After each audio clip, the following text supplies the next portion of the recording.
বাংলাদেশে সাদামুক্ত, ধর্ষণমুক্ত, সন্ত্রাসমুক্ত, এমনকি যত অপকর্ম আছে সব কিছুর মুক্ত, সব কিছু বাদে সব কিছু মুক্ত একটা দল আছে, যার নাম ইসলামী আন্দোলন বাংলাদেশ।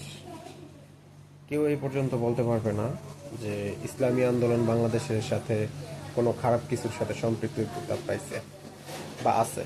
তারা কখনো চাঁদাবাজি করে নাই, তারা কখনো হানাহানি করে নাই, তারা কখনো ধর্ষণ করে নাই, তারা লুটপাট করে নাই, তারা অবৈধ মাল আত্মসাৎ করে নাই।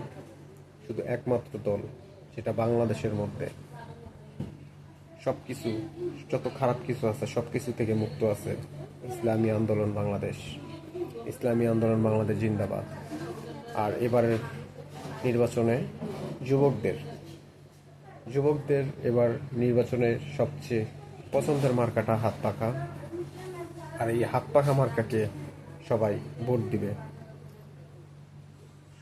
আমি ইসলামী আন্দোলন বাংলাদেশ আগে আমি এতটা পছন্দ করতাম না, বা পছন্দ করতাম না বলতে আমি জানতাম না, এইটার সম্পর্কে আমার ধারণা ছিল না, এই দলের সম্পর্কে ধারণা ছিল না। কিন্তু যখন জানতে পারছি তখন থেকে আমার মনে প্রাণে আমি ইসলামী আন্দোলনকে খুব বেশি ভালোবাসি।